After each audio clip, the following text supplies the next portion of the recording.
The Conjuring Universe has created one of the most terrifying collections of supernatural antagonists in horror cinema, each with their own unique powers, origins, and methods of terrorizing victims. These aren't just random ghosts and demons. They are carefully crafted supernatural entities with specific abilities that make them genuinely threatening in different ways. What makes the Conjuring universe so effective is how each supernatural antagonist operates according to distinct rules and possesses different types of supernatural powers. From ancient demons that manipulate reality to vengeful spirits bound to specific locations, these entities create a hierarchy of supernatural threats that feel authentic and terrifying. But here's what'll keep you watching.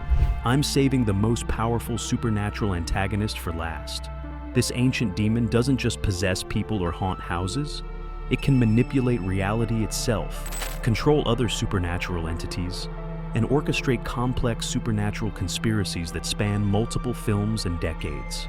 Before we explore every supernatural threat in the Conjuring universe, if you're ready to understand the powers and abilities that make these entities so terrifying, please hit that subscribe button to support the channel. It really helps us continue analyzing the supernatural mythology of horror's most successful franchise.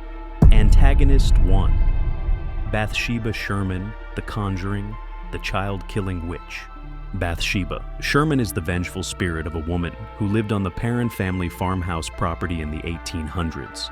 According to the film's mythology, she was a witch who sacrificed her infant child to Satan and then took her own life, cursing the land and anyone who would live there. Her supernatural powers focus on possession and manipulation of mothers. Bathsheba can possess women and compel them to harm their children, continuing the cycle of child murder that defined her life. She demonstrates telekinetic abilities, can manipulate temperature, and create supernatural phenomena throughout the house.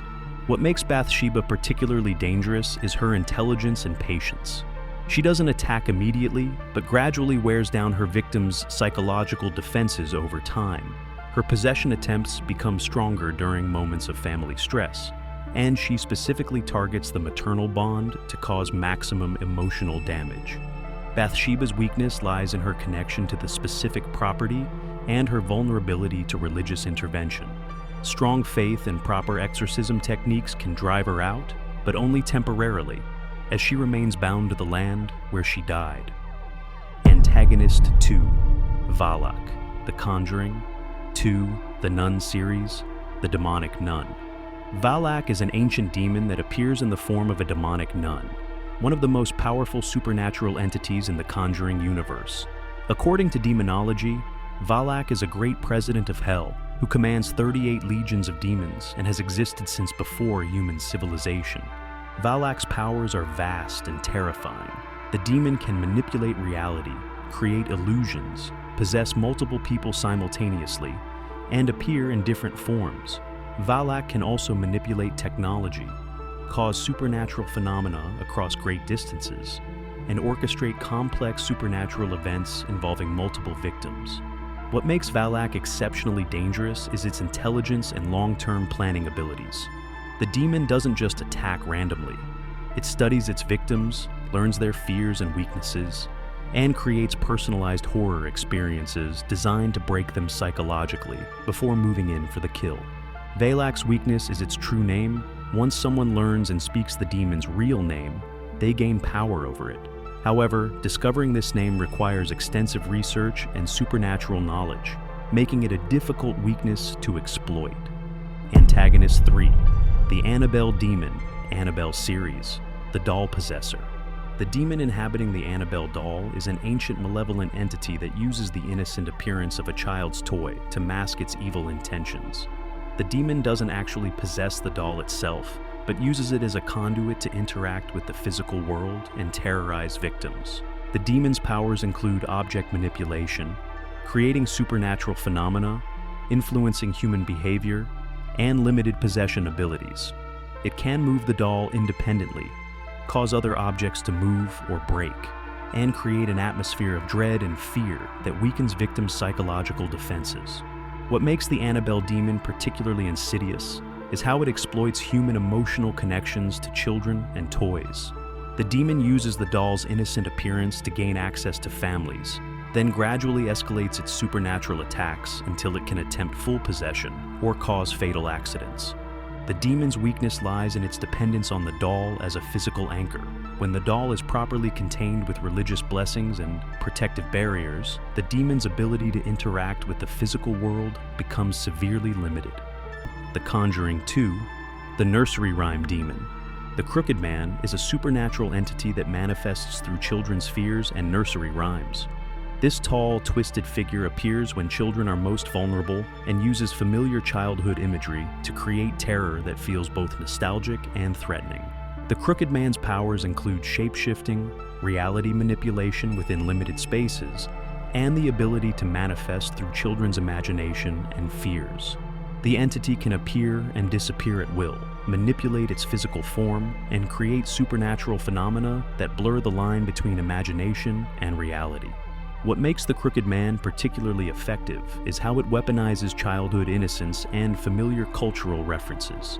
By taking the form of a nursery rhyme character, the entity creates cognitive dissonance that makes it harder for victims to process and respond to the threat.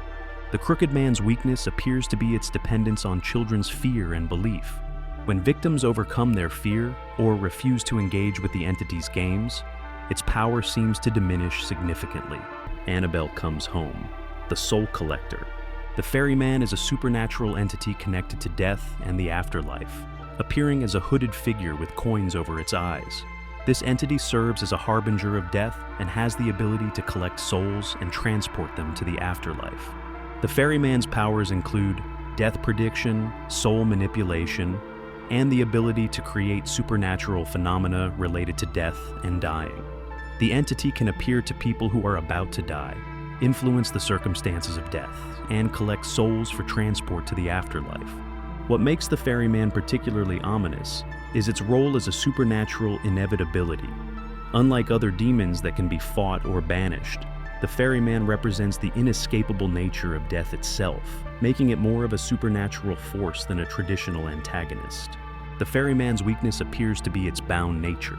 The entity seems to operate according to specific supernatural rules about death, and cannot act outside its designated role as a soul collector and death harbinger. Antagonist 8. Llorona, the Curse of La Llorona. The Weeping Woman. La Llorona is the vengeful spirit of a woman who drowned her children and then herself, becoming cursed to wander waterways for eternity, seeking to replace her lost children by taking others. This entity represents one of the most persistent and tragic supernatural threats in the Conjuring Universe. La Llorona's powers include supernatural strength, the ability to appear near any body of water, immunity to physical harm, and the power to drag victims into water, where they drown. She can also manipulate water itself, creating supernatural phenomena involving flooding, drowning, and water-related accidents. What makes La Llorona particularly dangerous is her single-minded obsession with children and her inability to be reasoned with or deterred. The entity is driven by supernatural maternal instinct gone wrong, making her relentless in pursuing any child she encounters. La Llorona's weakness lies in her connection to water and her specific targeting of children. She seems unable to harm adults who don't have children, and her power diminishes when she's away from water sources for extended periods. And there you have it. Every major supernatural antagonist in the Conjuring Universe, and the specific powers that make each one uniquely terrifying. From Bathsheba Sherman's maternal manipulation to Valak's reality-bending abilities, these entities create a comprehensive supernatural mythology that feels both authentic and genuinely frightening. What makes the Conjuring Universe so effective is how each supernatural antagonist operates according to different rules and possesses distinct abilities that require different strategies to combat. This creates a rich supernatural ecosystem where each threat feels unique and dangerous in its own way. The genius of the Conjuring Universe lies in how these supernatural antagonists are connected through the Warrens' investigations, while maintaining their individual mythologies and power sets. Each entity represents a different type of supernatural threat, from ancient demons to vengeful spirits to cursed objects. These supernatural antagonists have redefined modern horror by creating entities that feel both mythologically authentic and cinematically terrifying. They've proven that effective supernatural horror requires more than just scares. It needs consistent mythology, clear rules, and genuine supernatural threat. Which Conjuring Universe supernatural antagonist do you find most terrifying? Do you think any of these entities could be defeated permanently? Or are they eternal supernatural threats? Drop your thoughts in the comments below, and don't forget to subscribe for more deep dives into horror's most comprehensive supernatural mythologies. Remember, in the Conjuring universe, every supernatural antagonist has specific powers that make them uniquely dangerous.